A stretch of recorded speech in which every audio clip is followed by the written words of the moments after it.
Bonjour à tous. Il y a quelque temps, une chère sœur en Christ m'a demandé comment je procédais pour faire mes recherches bibliques sur Internet. J'ai commencé à lui parler de sites fournissant différentes traductions de la Bible, une concordance Strong ou des commentaires provenant d'hommes de Dieu reconnus comme sérieux depuis longtemps. J'ai constaté alors deux problèmes. Si d'une part, elle connaissait déjà certains sites, elle avait bien du mal à les exploiter pour parvenir à répondre à ses propres questions bibliques. Et par ailleurs, elle ignorait où trouver des commentaires clairs et édifiants.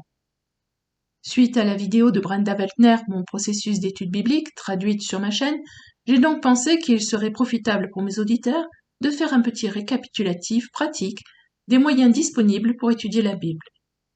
Bien sûr, certains d'entre vous connaissent déjà ces sites et les utilisent couramment, mais quel que soit votre niveau à ce sujet, je crois qu'il est bon que je vous partage quelques ressources et moyens de procéder vers lesquels Dieu m'a guidé, afin que chacun puisse effectuer ses recherches lui-même et vérifier ce qui lui est enseigné, que ce soit par ma chaîne ou par d'autres moyens. Que Dieu vous conduise par son esprit et vous bénisse dans vos recherches. Et rappelez-vous, Jésus n'a jamais rejeté ceux qui venaient à lui avec des questions, cherchant à mieux comprendre Dieu et sa parole, afin de mieux l'aimer et le servir. Commençons par les sites chrétiens ressources. Je vous renvoie ici à la boîte de description sous cette vidéo ou sous celle de ma série « Étudier personnellement la Bible ». Les différentes traductions de la Bible. Au départ, mieux vaut s'attacher à une seule traduction, afin d'en assimiler le texte. De nombreuses lectures de la Bible en entier permettent ensuite de faire les rapprochements entre certains épisodes, circonstances, personnages, expressions, et donc de laisser peu à peu dans notre esprit le texte biblique s'expliquer par d'autres passages bibliques, comme se faisant écho les uns aux autres, afin d'en enrichir le sens et la compréhension. Comment choisir une bonne traduction ? Toutes les traductions sont imparfaites, et c'est pour cela qu'elles se complètent. Je suis attachée à la traduction seconde 1880 de la Trinitarian Bible Society, la plus agréable à lire pour son niveau de langue soignée. Elle a été réimprimée et largement diffusée en France par les éditions Isaïe 55. Par ailleurs, j'ai appris à également apprécier les traductions Ostwald ou Darby, qui sont tout aussi excellentes, tout comme les traductions David Martin et King James. Que faire des différentes traductions ? Chacune apporte un plus à la compréhension du texte. Même si on en préfère une, il n'y a pas de guerre des traductions. Il faut les utiliser avec sagesse, les confronter, les comparer, afin de se rapprocher le plus possible du texte original. Elles viennent s'ajouter les unes aux autres, comme étant complémentaires. Elles sont un outil précieux, une richesse pour approfondir la parole de Dieu. On peut également avoir accès aux traductions juives du texte hébreu, donc de l'Ancien Testament uniquement, avec la Septante et la traduction du rabbinat. La Septante correspond au texte grec disponible du temps de Jésus et des apôtres. Son texte en grec a été traduit en français, les deux étant disponibles dans la même page sur le site theotext.org. La traduction du rabbinat présente le texte hébreu et sa traduction également sur 2 colonnes. On la trouve soit sur le site La Bible bilingue hébreu-français, dans le texte hébreu selon la version massorétique, traduction française sous la direction du grand rabbin Zadok Khan, soit sur le site sepharim.fr, offrant en supplément les commentaires du grand rabbin Rashi. Je vous laisse tous les liens en boîte de description sous cette vidéo. Ensuite, je vous engage vivement à utiliser la concordance Strong afin d'approfondir le vocabulaire des textes bibliques et d'en avoir le recensement.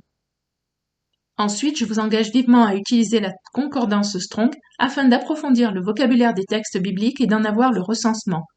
Grâce à ce classement, vous pourrez également retrouver plus facilement un verset et le rapprocher d'autres passages utilisant le même vocabulaire. Enfin, en ce qui concerne les commentaires bibliques, ils sont source de réflexion à consulter avec prudence. Il faut toujours faire la différence entre connaissance de type contexte historique ou culturel et opinion humaine, qui peut parfaitement avoir été intégrée en tant que doctrine, entre guillemets. La Bible doit toujours avoir le dernier mot et ne se comprend que petit à petit au fil des relectures et des études, dans une démarche progressive et adaptative, par étapes, par niveau. Il ne faut pas avoir peur de remettre en question et de creuser encore ce qu'on a pu penser comprendre à un moment donné. Rappelons-nous que le texte est d'inspiration divine, avec une multitude de couches de sens superposées, et restons modestes car nous sommes des humains et donc par définition limités. En dehors d'Internet, je vous recommande de faire l'acquisition de traductions Bible papier et de divers outils de recherche comme un dictionnaire biblique par exemple. Conclusion. Comment j'ai commencé mes propres investigations? J'ai d'abord mis des points d'interrogation ou de petites notes au crayon gris sur les pages de ma Bible. Je continue à le faire encore parfois. Cela comporte deux avantages. Je peux les effacer et donc les corriger au fur et à mesure de la progression de mes connaissances. Je finis par retenir le sens de certains mots et donc la raison de leur présence à cet endroit précis, mais aussi les explications un peu difficiles ou les meilleures façons de traduire certains passages, afin de ne pas les interpréter de manière erronée. Mais il y a aussi deux inconvénients. Cela s'efface avec le temps et devient parfois illisible. Et puis, au bout d'un certain temps, il n'y a plus assez de place pour écrire d'autres notes. Ensuite, j'ai pris des notes sur des petits bouts de papier, des demi-feuilles glissées dans ma Bible à des endroits où j'avais découvert quelque chose. Très vite, ma Bible a été remplie à craquer de ces feuilles volantes, et lors de manipulations un peu vives, les feuilles de notes tombées se mélangeaient. Je conseille et j'applique toujours moi-même la prise de notes durant les lectures personnelles ou les partages, mais en ayant assez de sérieux pour recopier très rapidement l'essentiel, références, sujets, découvertes, dans un cahier ou sur ordinateur, en créant un dossier commentaire biblique contenant différents documents sur différents thèmes, le salut, la marche dans la foi, les noms désignant Dieu, le retour de Christ, le Saint-Esprit, etc. Il est bon de pouvoir constater les progrès et de revenir consulter les acquis, les modifier ainsi un peu parfois. On ne peut pas être à court de moyens, seulement manquer de discipline et de volonté.